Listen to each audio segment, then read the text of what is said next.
Good afternoon.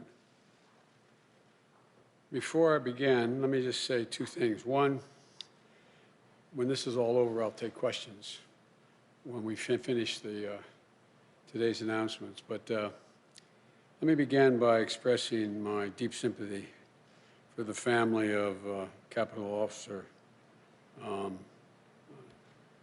Sicknick, who has died in the line of duty. Our sympathies and our concerns go out to his family, and the people responsible should be held accountable, and they will be. But today I'm pleased to announce the latest members of our economic team. And with their announcement, I'm proud to announce we have finished naming our cabinet, saving the best for last year. 24 outstanding women and men who will get our country moving again, and who are going to restore trust in our government again, and all of whom are ready on day one to do their job. This is a cabinet that I promised you, and I've fulfilled that promise. It looks like America. It taps into the full range of talent we have in our nation, and we have immense talent. It's a historic cabinet. This will be the first cabinet ever that is evenly composed with as many women as men in the cabinet. This will be the first cabinet ever with a majority of people of color occupying this cabinet.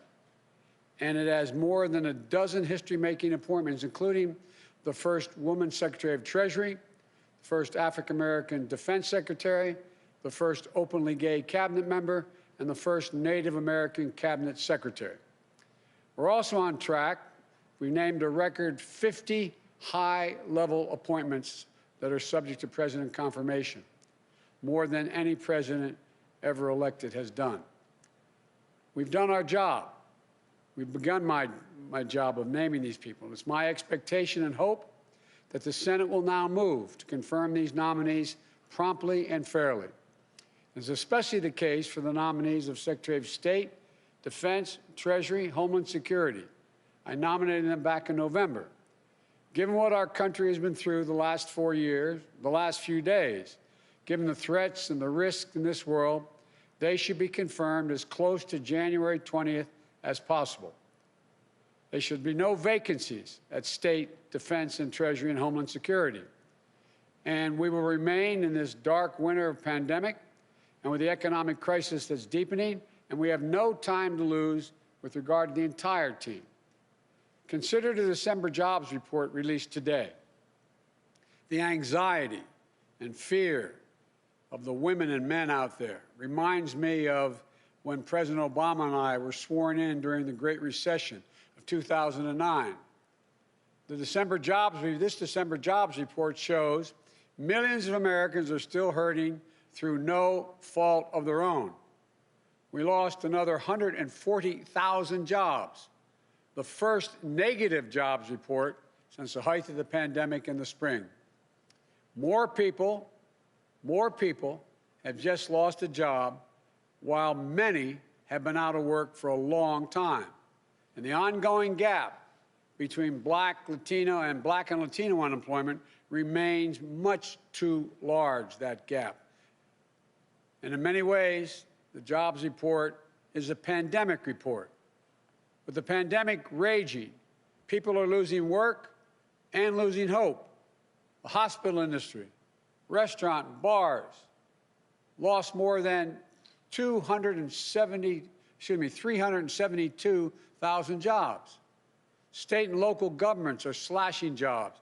20,000 local educators lost their jobs just last month. In the midst of this pandemic, there are millions of people out of work, unable to pay their rent or their mortgage. They're waiting in line for hours and to get food from a food bank. Think of this, the United States of America. People are lined up for miles in their automobiles, waiting to get a meal to put on the table to feed their family. And they're left staring at the ceiling, so many, unable to sleep, worried will they have their health insurance, wondering if they'll be okay. The bottom line is the job report shows we need to provide more immediate relief for working families and businesses now. now. Not just to help them get on the other side of this painful crisis, but a larger purpose, to avoid a broader economic cost that exists out there that will happen due to long-term unemployment, hunger, homelessness, and business failings. But by acting, the vast majority of leading economists suggest that that's what we need to do to revive the economy. In fact, economic research confirms that with conditions like the crisis today, especially with such low interest rates, taking immediate action, even with deficit finance, is going to help the economy long-term and short-term, reduce scarring in the workforce, increase growth, and reduce our national debt burden. Failure to act will have the opposite effect. I've said before, the bipartisan COVID relief package passed in December was a very important step, but just a down payment. Next week, I'll be here with you all laying out the groundwork for the next COVID economic relief package that meets the critical moment of our economy and our country when we face at the moment. For example, vaccines give us hope, but their rollout has been a travesty. This will be the greatest operational challenge we will ever face as a nation. We're going to need billions of dollars to get the vaccines from a vial into someone's arm, the vaccination for millions of Americans. We're also going to need tens of millions of dollars to help reopen our schools and reopen them safely. State, local, tribal communities need tens of billions of dollars to keep educators, police officers, firefighters, and other first responders and public health workers on the job. We need more direct relief flowing to families, small businesses, including finishing the job of getting people that $2,000 in relief, direct payment. $600 is simply not enough when you have to choose between paying rent, putting food on the table, keeping the lights on. I also hope that Democratic control of the House and Senate will raise the odds of prompt action on increasing the minimum wage. I've long said that we need to reward work, not just wealth in this country. People in both parties now recognize it's time to raise the minimum wage so hardworking people earn at least $15 an hour minimum. No one should work as millions are doing today, 40 hours a week at a job, and still live below the poverty line. They're entitled to at least a $15 minimum wage per hour. Folks, the big focus will also be on small businesses and how to correct the current administration's failures to get relief to Main Street small businesses that are most in need. Mom and pop stores are the backbone of the economy. And they're also, as you all know, they're the glue that holds communities together. It holds them together. But today, more than 1 in 4 small businesses are not open. At least 400,000 are closed for good. And as the month goes by, 1/3 of Black-owned businesses, and more than 1/5 of Latino-owned businesses, and more than 1/4 of Native American-owned businesses have less than 1 month in reserves to cover expenses. Previous rounds of economic relief last year helped millions of small businesses stay afloat and keep employees in the payroll. But there were clear problems. Black and brown-owned small businesses had less access to that relief. Mom and pop shops were often the last in line, while big, well-connected businesses jumped in front of the line and got more relief and got it faster. And at every turn, this administration, the Trump administration, has undermined accountability for every tax dollar spent, weakening oversight, firing inspector generals. So it's no surprise an independent watchdog found that tens of thousands of ineligible companies receive relief they should not have, including from fraud and abuse, siphoning off support for their very small businesses that that need it so badly. But the good news is that the relief package passed last month provides additional aid to small business and workers. But as I said from the beginning, the need to make sure that relief and future relief reaches everyone who needs it, we need to do more. These relief dollars will start to flow quickly, potentially while the current administration is still in office. And they may send out money that they won't have any control over.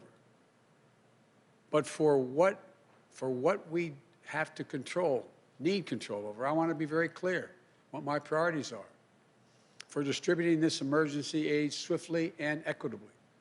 Our focus will be on small businesses on Main Street that aren't wealthy and well-connected, that are facing real economic hardships through no fault of their own.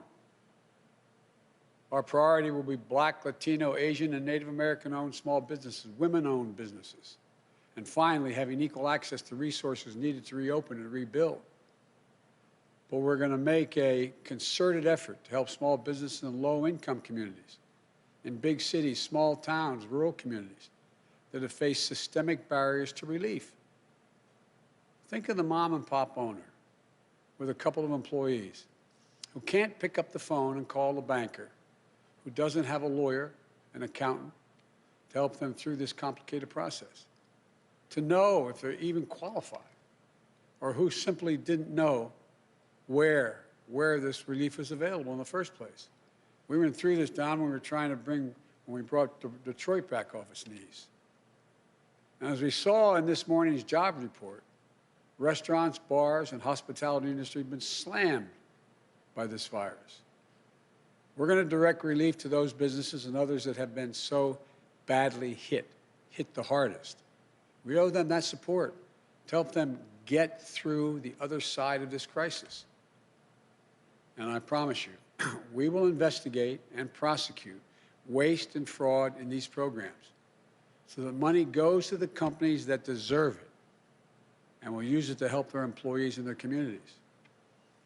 When my president, President Obama, asked me to implement the Recovery Act, along with Don, who helped me a great deal, we invested more than $800 billion in our economy to help recover, rebuild, and less than 2/3 of 1% waste, fraud, or abuse occurred.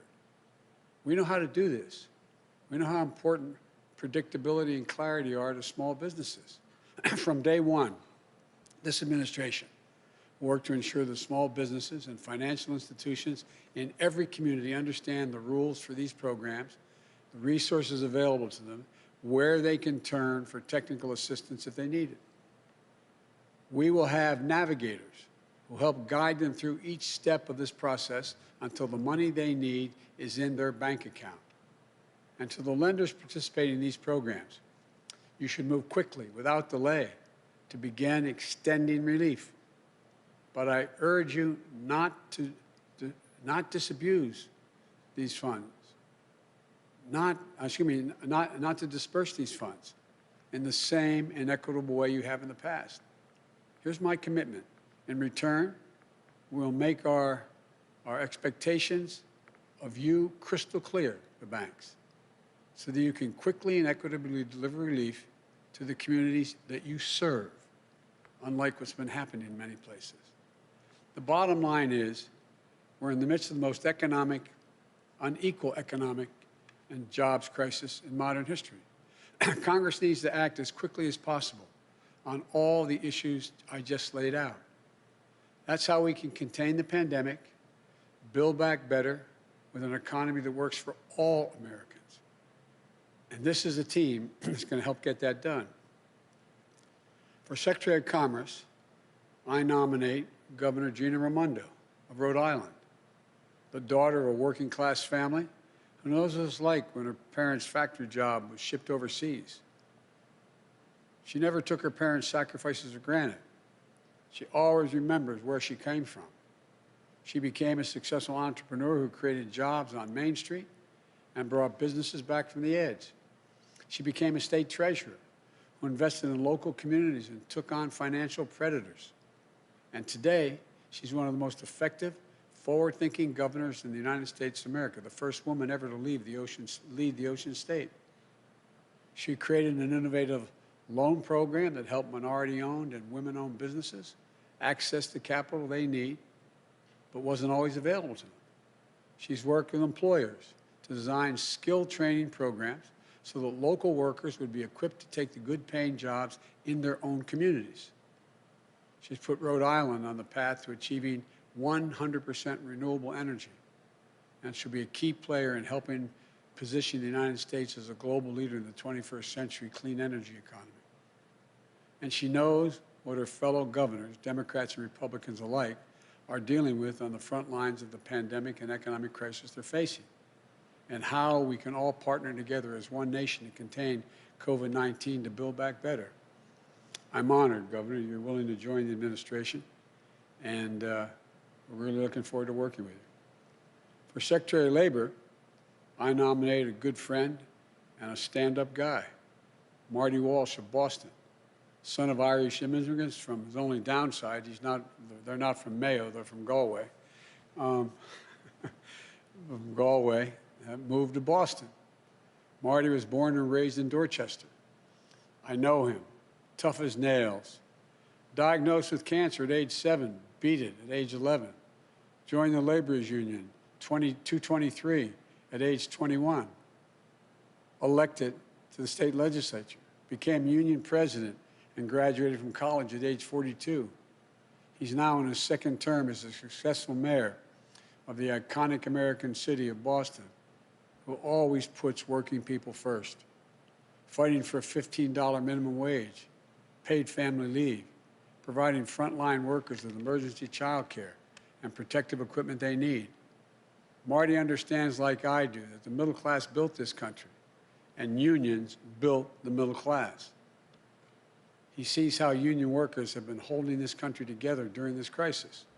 Healthcare workers, keeping our hospitals safe, clean, and effective, and efficient, I might add. Public service workers, fighting against budget shortfalls to keep communities afloat. Port workers, car haulers, warehouse workers, folks keeping our air and rail systems running. They're literally what's keeping us going. And they deserve a Secretary of Labor who knows how to build their power as workers, who knows that when I say our future will be made in America, it will be a future built by American workers, a future with historic investments in infrastructure, clean energy, manufacturing, and so much more that's going to create millions of good-paying jobs. Marty knows worker power means not just protecting the right to unionize, but encouraging unionization and collective bargaining. The Fair Labor Standards Act way back didn't just say you can have unions, it said the government should encourage the formation of unions.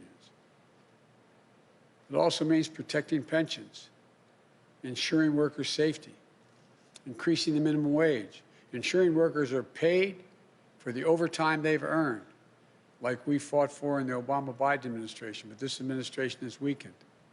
Making sure that we have a trade policy where for every decision we make, unions are at the table, focused on winning good jobs for American workers.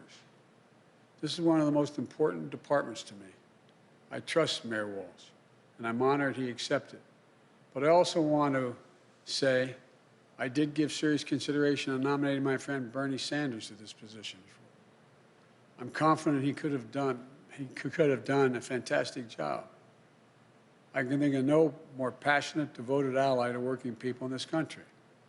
But after Tuesday's results in Georgia, giving Democratic control to the United States Senate and a tie vote, Bernie and I agreed, as a matter of fact, Bernie said, we can't put control of the Senate at risk on the outcome of a special election in Vermont. And he agreed we couldn't take that chance. We also discussed how we'd work together, travel the country together, helping Marty, meeting with working men and women who feel forgotten and left behind in this economy. We agreed that we'll work closely on our shared agenda of increasing worker power and to protect the dignity of work for all working people. I want to thank Bernie for his continued friendship and leadership. I look forward to us working together along with Marty, and he thinks I made a good choice. For Administrator of the Small Business Administration, I nominate Isabel Guzman. Isabel grew up in California, working alongside her dad in a small veterinary business that he built. She devoted an early understanding and developed an early understanding of what small business means to their employees and to the neighborhood they support, and to the families whose dreams they represent. She dedicated her career to creating jobs, to supporting entrepreneurs as a senior official on the Obama-Biden Small Business Administration. As director of California's Office of Small Business and a small business advocate, she worked tirelessly to ensure that everyone with an entrepreneurial spark had a fair and equal shot at getting off the ground and succeeding.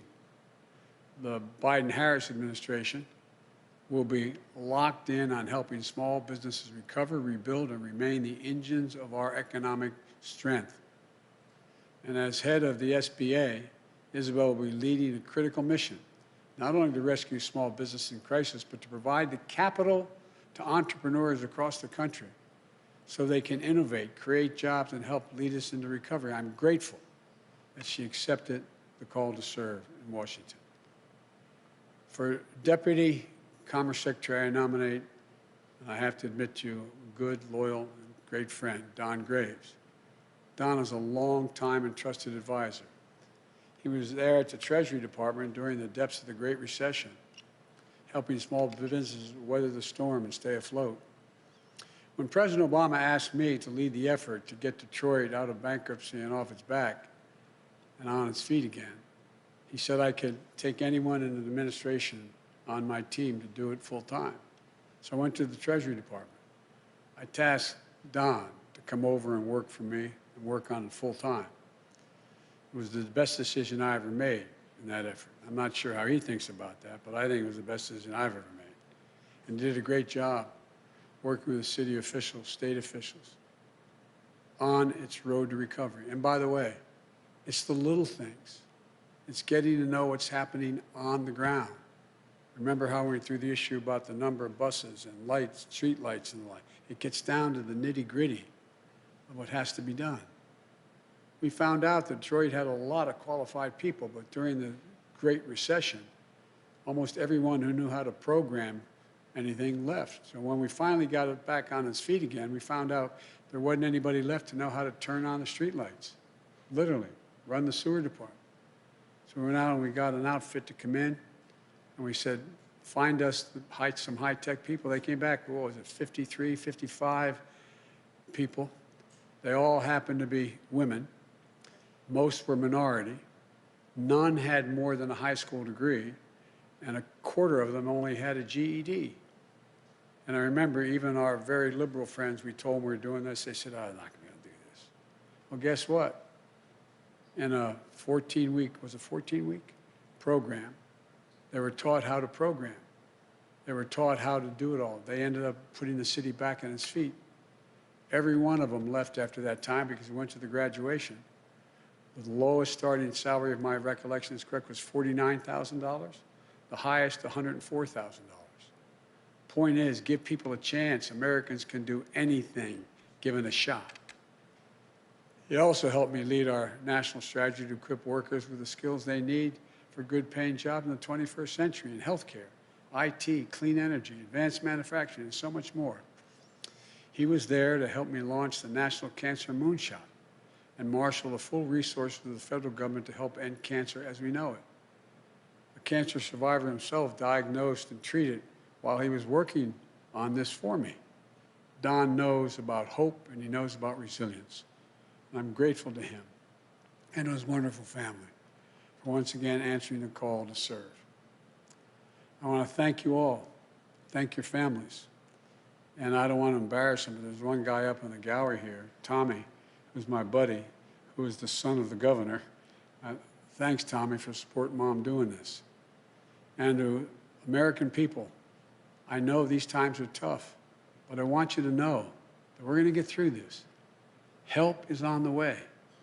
These people know what they're about. They know what it's like. So may God bless you all, and may God protect our troops. Now what I'd like to do is turn this over to the team, starting with our next Secretary of Labor, Marty Walsh. And after all is said and done, what I'll do is I'll come back and answer some questions. Thank you. Marty, the platform's yours, pal.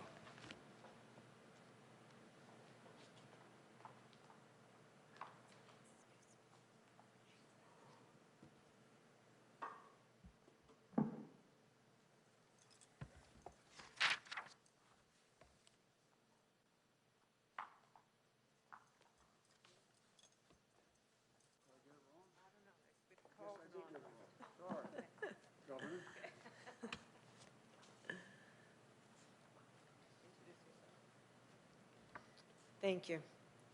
Good afternoon. Good afternoon. Mr. President-elect, Madam Vice President-elect, thank you for this chance to work for the American people. I want to begin by thanking my amazing family, my wonderful husband, Andy, my daughter, Cece, my son, Tommy, who's here in the balcony. Thank you for your endless love and support. We'll do this as a family. The mission of the Commerce Department is a very simple one: to help spur good-paying jobs, to empower entrepreneurs to innovate and grow, to come together with working families and American businesses to create new opportunities for all of us. It's a simple but vital mission. It's the same mission that's driven my own life and the path of my family across generations. My grandfather was 14 years old when he came to this country. He got on a boat by himself at 14 years old from Italy. He came to America in search of new possibilities. He taught himself English late at night in the Providence Public Library. The library was open late at night. He started a family, and the first chapter of our family's new American story. And my father was the son of another Italian immigrant, a butcher who helped found the Meat Cutters Union in Rhode Island, which is now the UFCW local in Rhode Island. And after serving in the Navy and going to college on the GI Bill, my father went to work in manufacturing, spending most of his career at the Bulliver Watch Factory in Providence. Now, I was the youngest of 3 kids, and there were 6 of us, including my grandfather, all in a small house, sharing one bathroom. Now, we didn't have a lot, but we had everything that we needed. Until one day, my dad came home and he said the factory was going to close. The jobs were going overseas. And so after 28 years of dedicated work, he was pushed unceremoniously into early retirement in his mid-50s. I have to tell you, it was a very difficult time for my family. And like so many American families across this country today, we had to cut back to make it through. But my mom kept our family together, and we did get through. And I went on to college, and I started to chase my own dream of starting a business and creating jobs for hardworking people. Because I knew exactly what those jobs would mean. What those jobs would mean for families who had fallen on hard times, for communities where the factory had shut down, and for a state that needed a shot in the arm to get back on its feet. When I announced my run for governor, Rhode Island was in the midst of an 8-month streak as the state with the highest unemployment rate in the nation. But over the last 6 years, we've worked hard, we fought back, and we've grown our way back, achieving a record number of jobs and the lowest unemployment rate in over 30 years. Now, we did that by bringing together our workers and businesses, working together, coming together in common cause. We invested in our people, in their skills, their opportunities, and their dreams. We helped new businesses launch, and we sparked others to hire and grow responsibly. That's the same vision, the same faith in American workers, in American entrepreneurs, that I see in the Build Back Better agenda. It's a vision for an inclusive recovery that lifts up those who've been left behind. It's a vision for a national effort that provides skills, training, and wraparound supports to get Americans back to work. It's a vision for rebuilding American manufacturing and bringing back jobs to America from overseas. And that's why I am ready to get to work. I am excited to get to work on a national scale to help realize the vision of the President-elect and Vice President-elect to help more hardworking families in every community write the next chapter of their own American stories. So thank you. Thank you for this opportunity to serve the American people.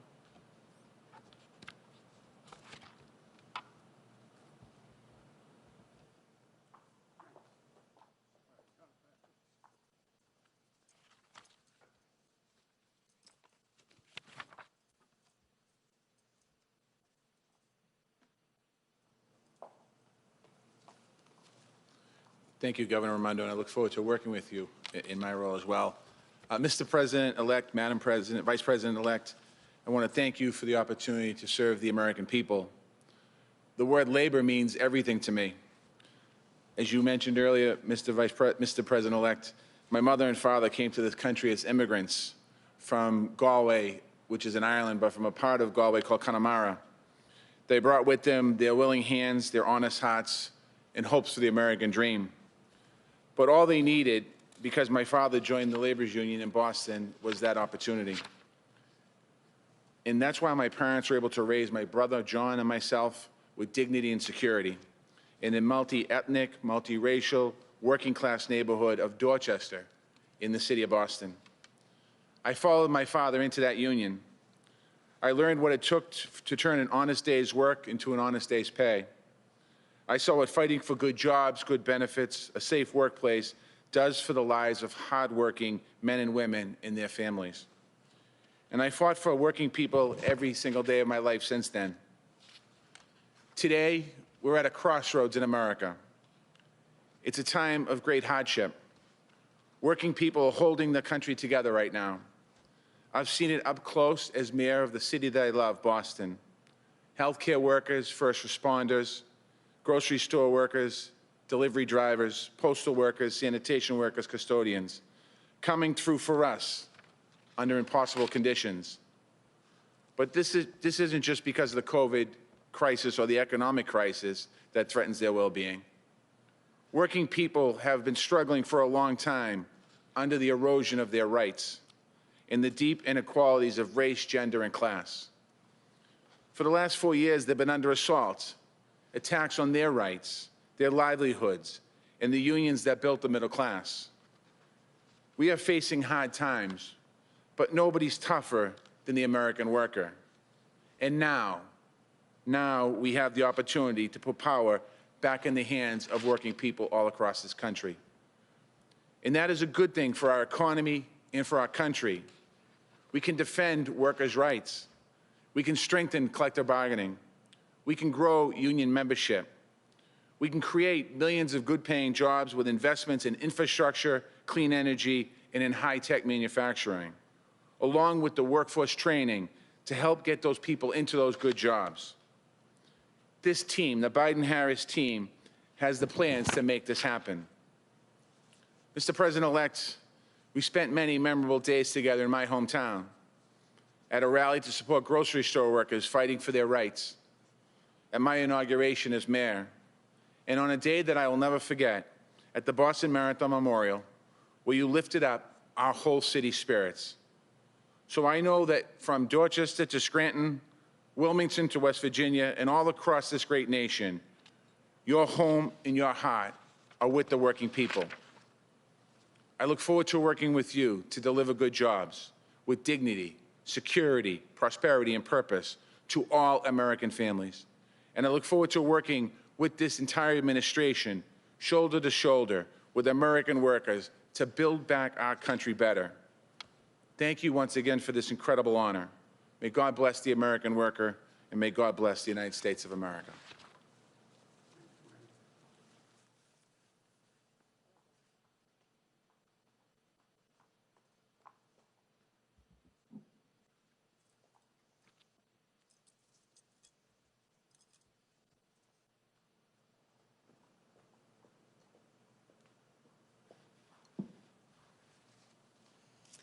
Good afternoon. Mr. President-elect, Madam Vice President-elect, I am honored and truly thankful for this opportunity to serve America's small businesses. Together with you and the exceptional and diverse team you're assembling, I am eager to build our economy back better in every community. The small business experience is personal to me. I grew up in an entrepreneurial family. My father started his first veterinary hospital when I was 1 year old, and I recall early childhood memories of tagging along with him to the hospitals to check on the animals under his care. As I grew older, I worked alongside my dad at the family business and witnessed his dedication to his clients, his employees, and the community. I saw him spending endless hours wearing multiple hats, tirelessly working to learn more and grow the business. Those memories have defined my career and really inspired my work, still today. Along my own path, I have partnered to start businesses, and I have helped entrepreneurs launch and grow their firms. I have advised a startup minority-owned bank, and I have co-founded a consulting firm for small business contractors. At the U.S. Small Business Administration, I was honored to help make a difference on a national scale.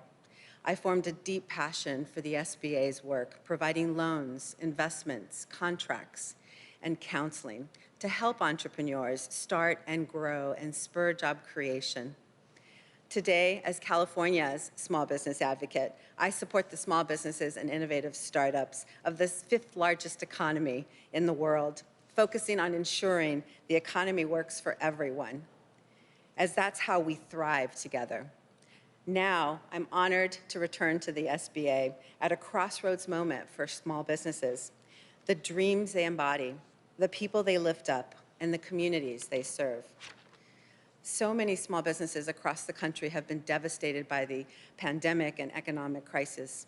A disproportionate impact has fallen, as it often does, on our businesses owned by people of color. Small businesses have had to adapt quickly to survive and chase down relief while facing closures, drops in revenues, shrinking cash flow, and increasing debt. I know you believe wholeheartedly, Mr. President-elect and Madam Vice President-elect, that all of our small businesses are critical to our collective success as a nation. Their American dreams fuel our economy, bring new ideas to transform our lives for the better, and enliven every main street in America. And now more than ever, our small businesses need us. I share your commitment to help strengthen the many small business owners who have seen their dreams and their livelihoods impacted by COVID-19. And to create opportunities and instill greater equity in all of the new startups that will lead us to recovery. I am excited to get to work with the incredible mission-driven civil servants at the SBA to help America's small business owners build better futures for their families and their communities. And I am grateful for this opportunity to serve. Thank you so much.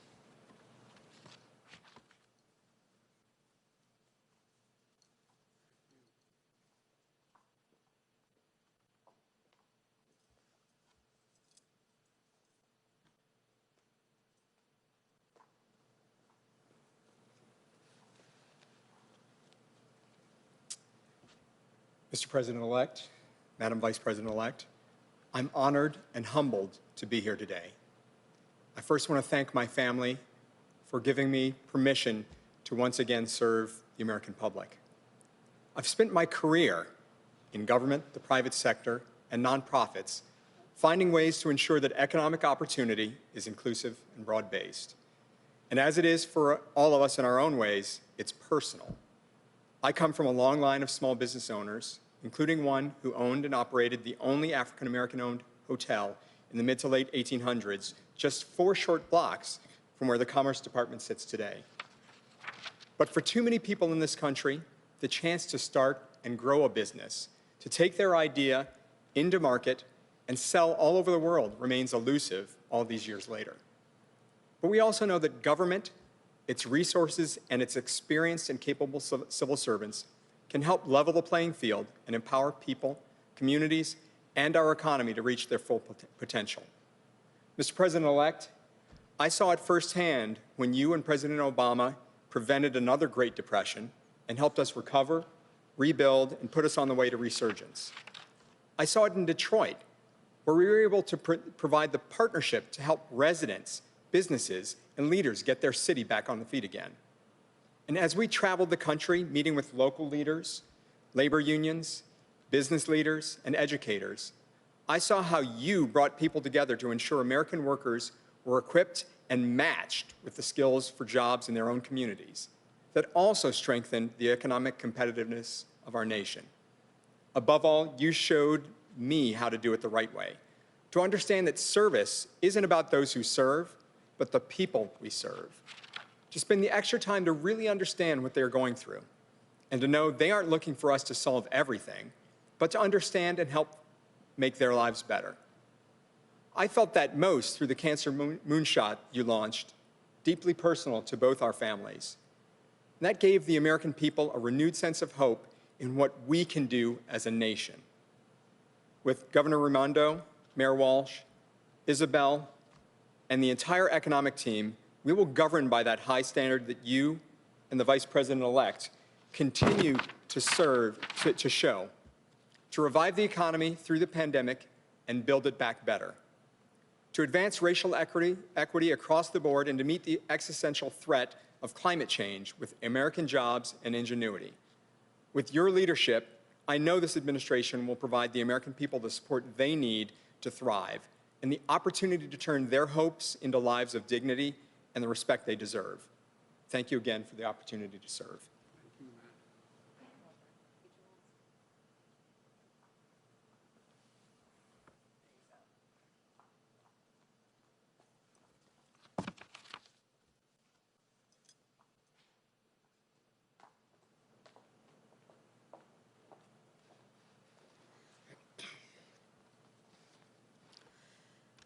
One of the fundamental values that the President-elect and I share is a belief in the dignity of work.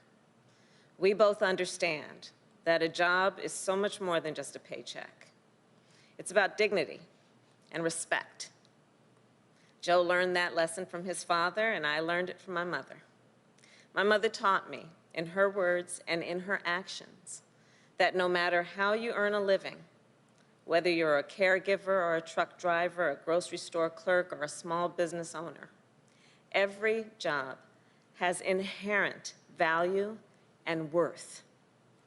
And every worker, everywhere, has a right to earn a living wage, work in safe and healthy conditions, and pursue a better life for themselves and their family.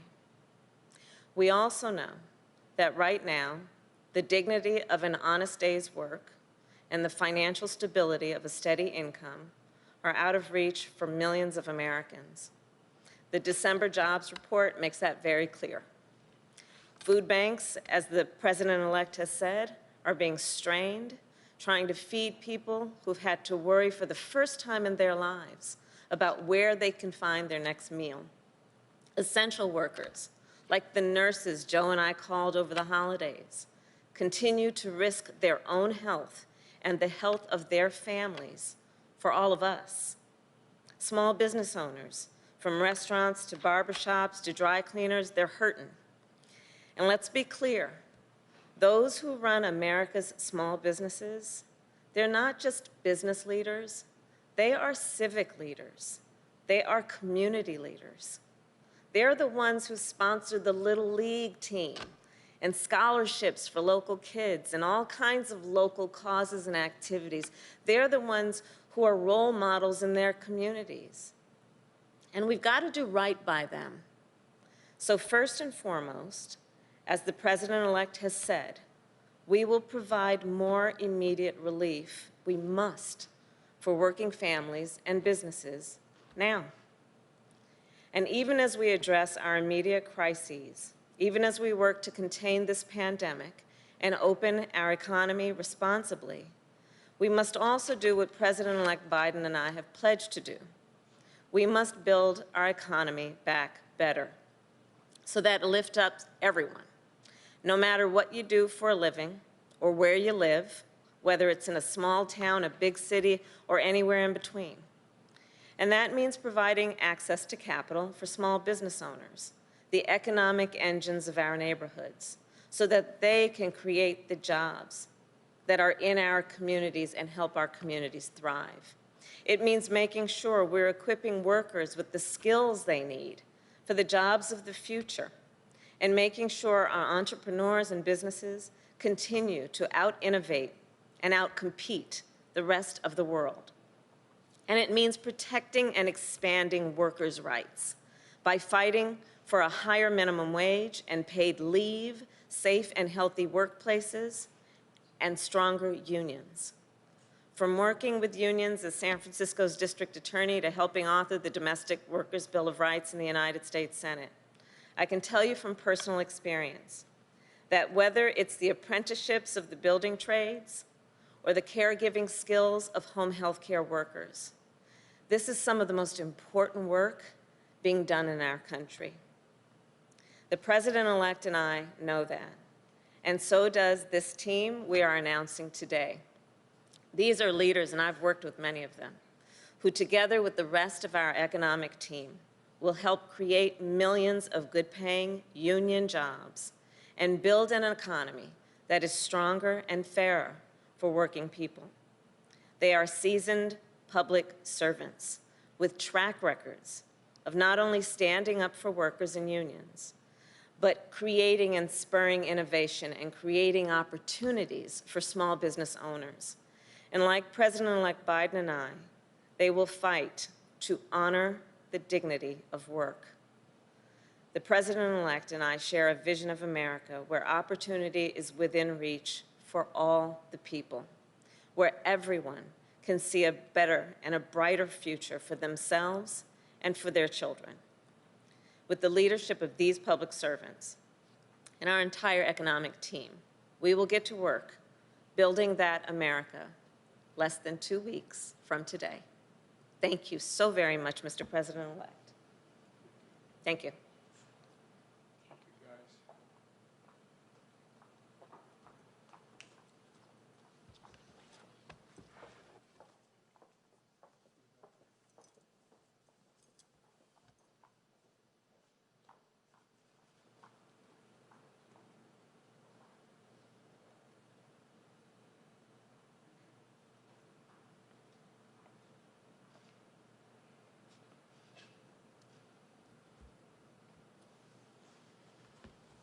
Well, folks, let me take some of your questions. We'll have chances again this week to do it, but let me yield, and you tell me who we're talking to.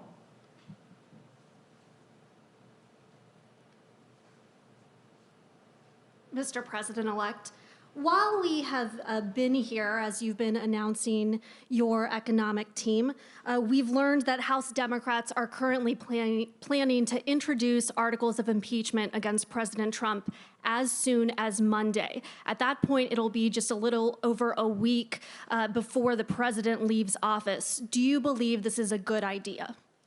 Look, I've thought for a long, long time that President Trump wasn't fit to hold the job. That's why I ran. And my job now, in 12 days, God willing, I'll be President of the United States of America. And I'm focused on the urgency of three immediate concerns. One, the virus, getting it under control, getting the vaccine from a vial into people's arms. I think the way it's being done now has been very, very sad. Number two, we've had 4,000 deaths, 4,000 deaths yesterday, and things continue to rise, to escalate. That's my number one concern, to get the virus under control. We lost over 125,000 jobs this last month, and people are really, really, really in desperate shape. And so I'm focused on the virus, the vaccine, and economic growth. What the Congress decides to do is for them to decide. But I'm going to have to, and they're going to have to be ready to hit the ground running, because when Kamala and I are sworn in, we're going to be introducing immediately significant pieces of legislation to deal with the virus, deal with the economy, and deal with economic growth. So we're going to do our job, and the Congress can decide how to proceed with theirs. But if a Democratic member of Congress were to call and ask for your advice about whether they should proceed with this, what would you tell them? I'd tell them that's a decision for the Congress to make. I'm focused on my job. And did you speak with House Speaker Nancy Pelosi before this decision was made, or is that conversation that's still going to happen? I'll be speaking with Nancy and the Democratic leadership this afternoon, as a matter of fact, about my agenda, as well as whatever they want to talk to me about. Okay, thanks.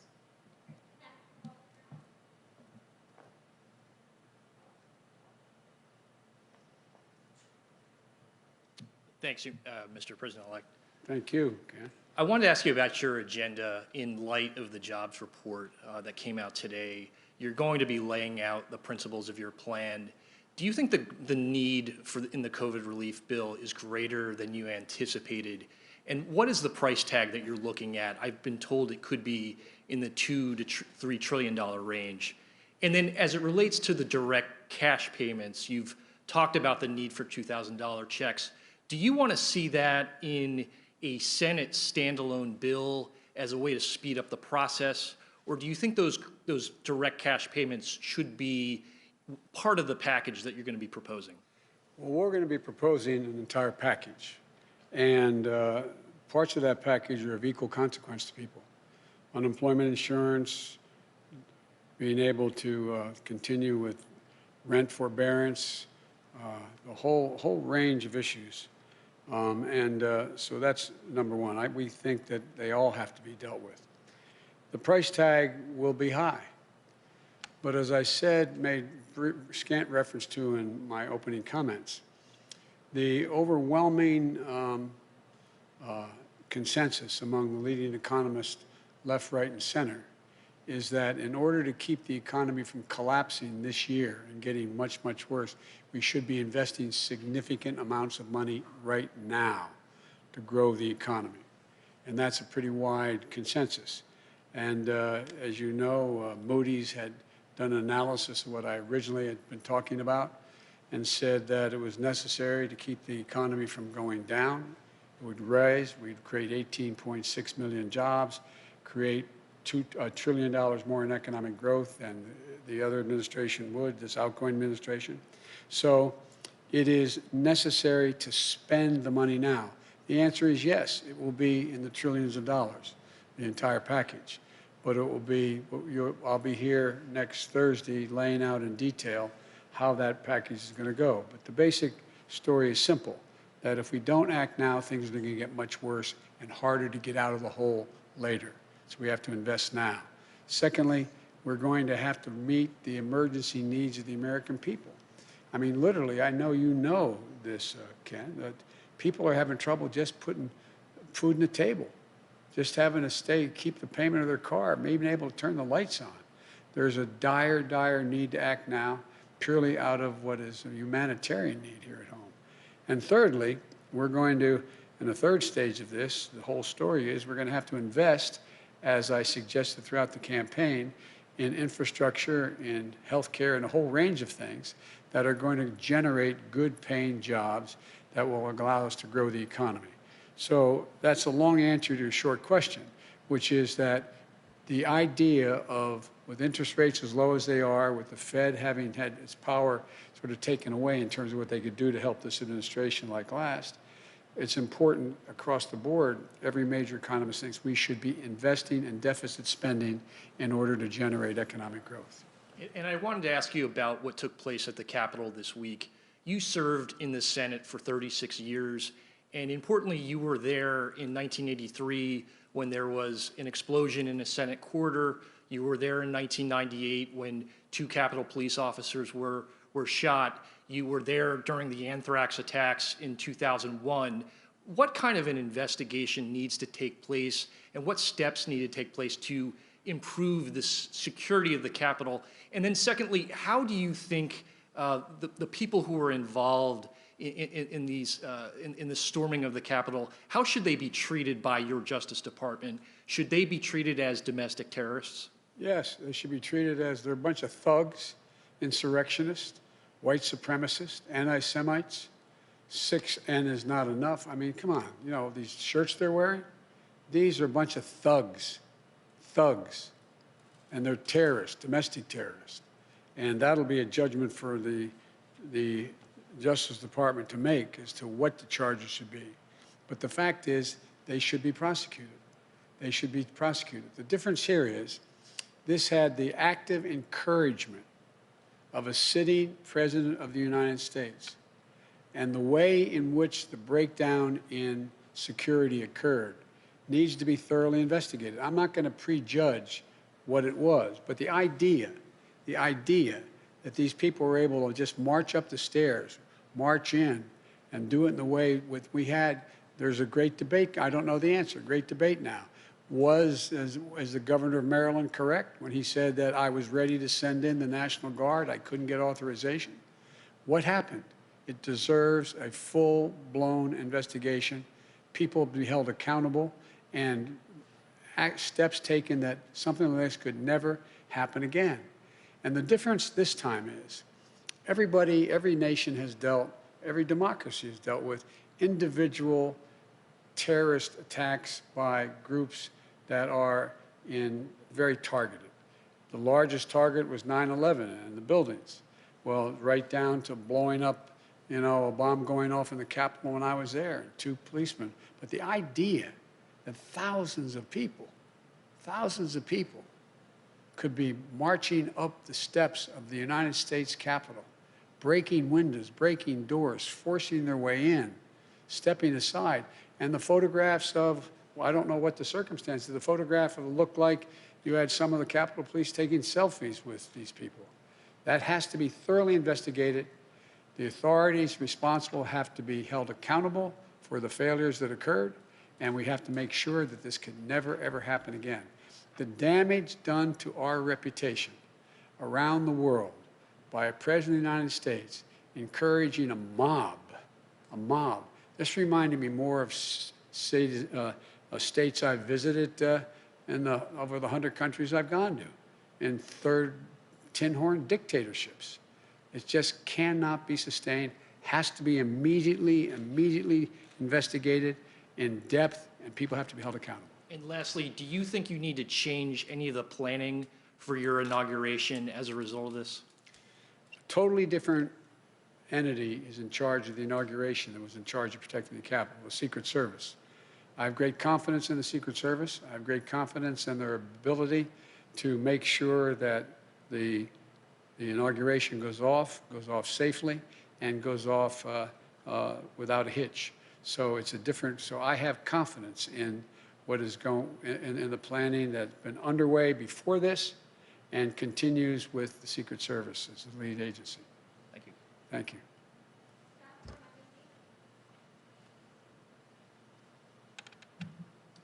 President-elect Biden, Vice President-elect Harris, good to see you both. I want to pick up on something that you just said about President Trump actively encouraging the insurrection at the Capitol. Given the perceived threat that he poses, my question to you is not so much about the role that Congress should play in impeachment, but rather, should President Trump, in your estimation, remain in office? I didn't think, look, I've been saying for now well over a year, he is not fit to serve. He is not fit to serve. He's one of the most incompetent presidents in the history of the United States of America. And so the idea that I think he shouldn't be out of office yesterday is not the issue. The question is, what happens with 14 days left to go or 13 days left to go? And I think that what 81 million people stood up and said, it's time for him to go. And the United States Senate voted 93-6 to confirm that we should be sworn in. We were duly elected. So I think it's important we get on with the business, getting him out of office. The quickest way that that will happen is us being sworn in on the 20th. What action happens before or after that is a judgment for the Congress to make, but that's what I am looking forward to, him leaving office. I was told that on the way up here, way over here, that he indicated he wasn't going to show up at the inauguration. One of the few things he and I have ever agreed on. It's a good thing I'm not showing up. Earlier, you'd said that if you'd hope that he would show up only in the sense that it was valuable to send a signal to the world about the transfer of power. You've clearly changed your perspective on that. Because he has clearly demonstrated, he's exceeded even my worst notions about him. He's been an embarrassment to the country, embarrassed us around the world, not worthy to hold that office. If we were 6 months out, we should be moving everything to get him out of office, impeaching him again, trying to invoke the 25th Amendment, whatever it took to get him out of office. But I am focused now on us taking control as president and vice president on the 20th and to get our agenda moving as quickly as we can. Thank you. Another question about holding public officials to account, and this is about an issue that's no longer a headline but is no less significant and serious, and it's about the more than 600 children who were orphaned under the Trump administration as a result of the family separation policy along the border. During the campaign, you said that practice was criminal. Will you commit to making sure that the Trump administration officials responsible for that policy will be held to account? I'll commit that our Justice Department and our investigative arms will make judgments about who is responsible, how they're responsible, and whether or not the conduct is criminal across the board. But as I said yesterday, I am not going to tell the Justice Department who they should prosecute and who they should not. That's a judgment that will be made by the Attorney General of the United States of America, not influenced by me. But there will be a thorough investigation of who's responsible and whether or not the responsibility is criminal. And if that is concluded, the Attorney General will make that judgment. I will not intervene to tell him who he should or shouldn't indict or if he should indict. And lastly, beyond the COVID plan, which you've detailed, what are your legislative priorities? You've talked about infrastructure. You've talked about introducing an immigration bill. After January 20th, Democrats will control the House and the Senate. What do you do first? Three different issues there in that same question. One, the commitments I made that what I would introduce, not necessarily we would move to, but introduce in the United States Congress first, I will do. I will introduce an immigration bill immediately and have it sent to the appropriate committees to begin movement. I will, in fact, countermand executive orders that the president has, in fact, initiated that are contrary to what I think is either his authority and/or, even if it's his authority, contrary to the interests of the United States on environmental issues and a whole range of other things. And thirdly, I will immediately move, though, to the most urgent need of asking the Congress to give me the financial wherewithal to deal with the virus, to be able to move so that we have Operation Warp Speed really working. Warp Speed got the vaccine to places that were delivered, but did not get them from those vials into people's arms. And so it is a gigantic logistical concern of how we do that. I'm committed to get 100 million shots in people's arms in the first 100 days. I'm committed to insisting that in all federal jurisdictions, any place I have control as president, everyone will be mandated to wear a mask in interstate transportation as well as federal facilities. And thirdly, I'm committed to moving as rapidly as possible to get the vaccine to teachers and the material to children that can provide for the safe opening of our schools at the end of that, beginning at the end of that 100 days. They're the most urgent things we have to do now. Now, immediately upon getting office. There's going to be multiple things, as you well know, because you're a seasoned veteran of how this policy, how we work. And that is that there will be other committees will be holding hearings on a whole range of issues, from my positions on infrastructure, what we should be doing to generate a green economy, and so on. But in terms of the immediate need to get done, not just introduced, but to get done, voted on, and get the money and resources to do it, it turns out that the most urgent need is dealing with the virus, number one, and economic relief to Americans who, through no fault of their own, are really getting battered. Thank you. both.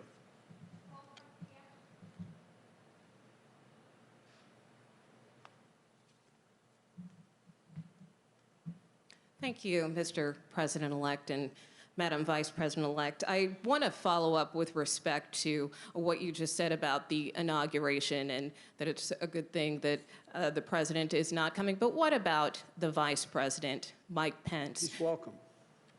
I think it's important that as much as we can stick to what have been the historical precedents of how, in the circumstance in which an administration changes, should be maintained.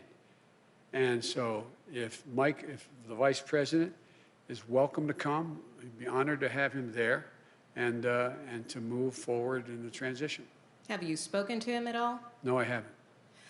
And you have called for unity and healing in this country, but after the events of Wednesday, does that make your job easier or harder? I think it makes my job easier, quite frankly. I've had a number of my Republican colleagues, former colleagues, I used to serve in the Senate for a long time, call me. Many of them are as outraged and disappointed and embarrassed and mortified by the president's conduct as I am and Democrats are. And I think I have said from the beginning, and I have not changed my view, my overarching objective is to unify this country. We must unify the country. And I think that you've heard me say this before, and I apologize for repeating myself, but understandably the questions are repetitive and good. I mean, I'm not being critical of the question. And that is that there's two ways people are inspired: by inspirational leaders and by terrible leaders. By terrible leaders. What this president has done is rip the Band-Aid all the way off to let the country know who he is and what he's about and how thoroughly unfit for office he is. And you see already a number of Republicans. I was so proud. I know we're on opposite sides. I'll get criticized from some of the people in my party for saying this, but I've worked very hard with and against the former, soon-to-be former Majority Leader, Mitch McConnell. I thought what he said on the floor of the United States Senate was, in fact, the right thing to do. He stood up. He's ashamed. I spoke with a guy I have enormous respect for, and I ran against him, Mitt Romney. I spoke to Mitt this morning again. This is a man of enormous integrity, who lives his faith.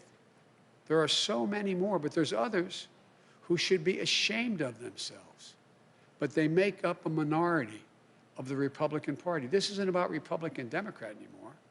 This is about people who understand what this country's about and the things we have to agree on and move together on. I just think that if you look at it, speaking to some of my Republican colleagues, and I've spoken to a number of them over the last month since we've been elected, through recently as the day in which this god-awful debacle was taking place up on the Hill.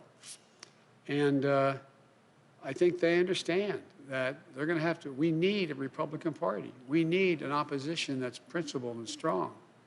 And I think you're going to see them going through this idea of what constitutes a Republican Party. And to hear some of my colleagues, Republican colleagues, talk about how shameful it is of the way Ted Cruz and others are dealing with this, how they're responsible as well for what happened. Do you think some of them should resign? Should Senator Cruz or Senator Hawley resign? I think they should be just flat beaten the next time they run. I think the American public has a real good, clear look at who they are. They're part of the big lie. The big lie. I was being reminded by a friend of mine, and maybe you were with me, I can't recall, when we were told that, you know, Goebbels in The Great Lie, you keep repeating the lie, repeating the lie. Well, there was a print that when Dresden was bombed, firebombed, there were 250 people that were killed, or was it 2,500 people were killed?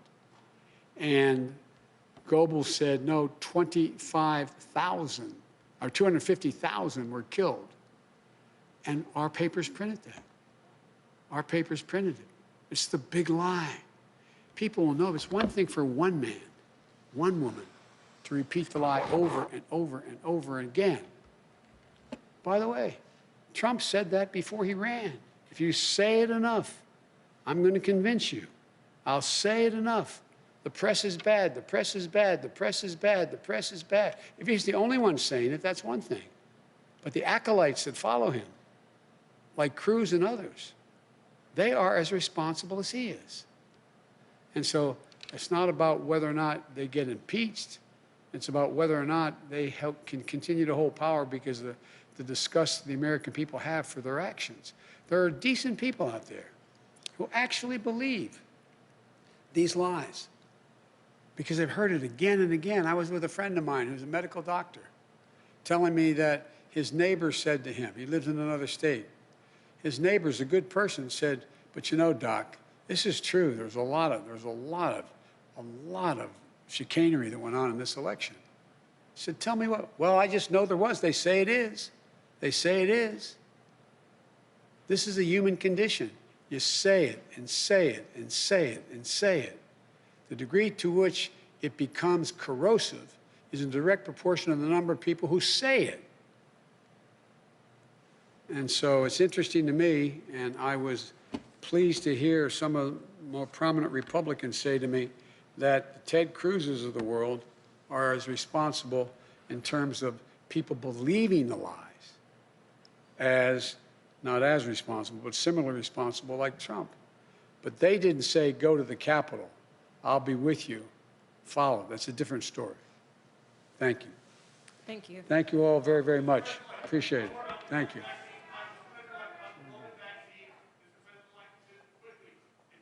All the available doses. Can you guarantee that everybody can get their second shot on time? The answer is I'll be talking about that on Friday. On Friday? On Thursday?